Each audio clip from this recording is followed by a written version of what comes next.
The city of Glasgow has always had a dark, gritty heart to its underworld, a shadow populated by figures whose names are spoken in whispers and fear.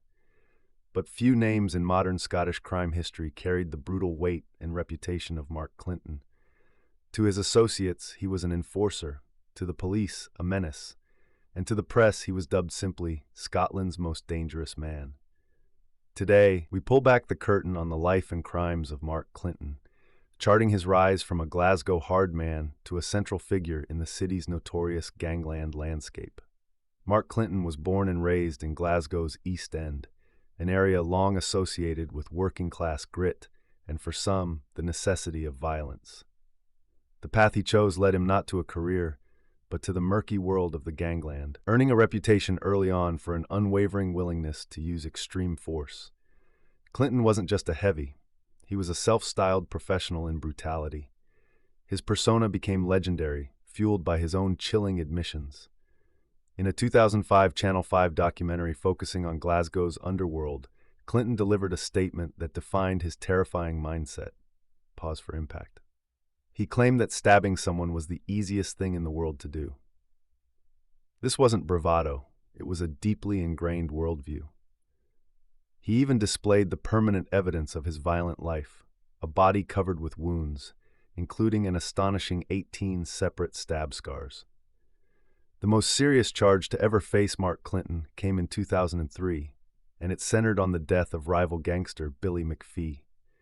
McPhee was watching a rugby match at the Springcroft Tavern in the Baillieston area of Glasgow when he was viciously knifed. He later succumbed to his injuries in hospital.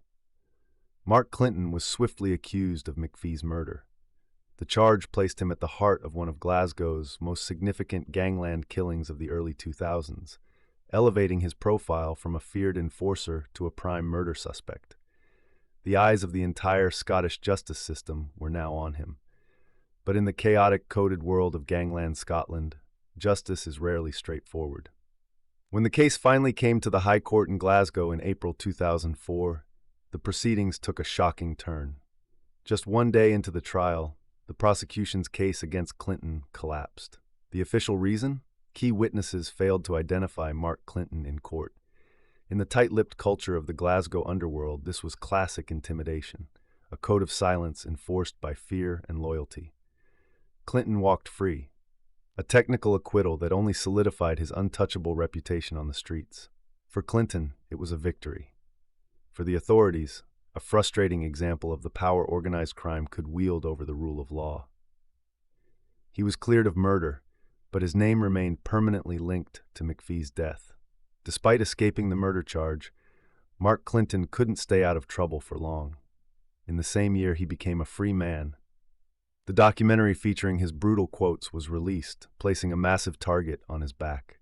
The film showed him moving from safe house to safe house, constantly fearing reprisal. His fear was not unfounded. The film concluded with Clinton in a coma following a severe attack outside a nightclub.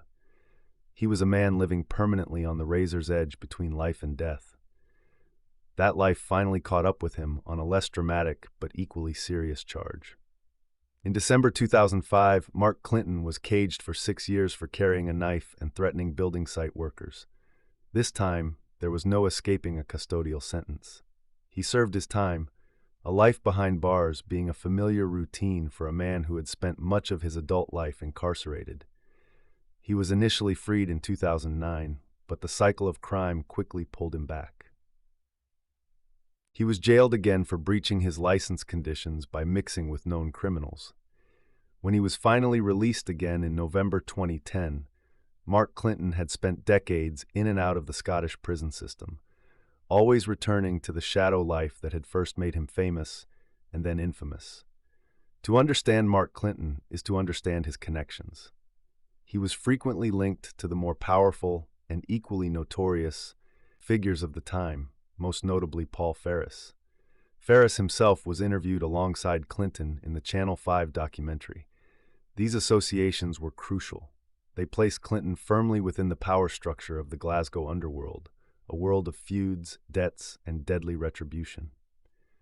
While never reaching the status of a kingpin, Clinton was an essential cog in the machine, a feared operator who ensured the rules of the criminal world were enforced often with the blade of a knife. His violent legacy spoke for itself.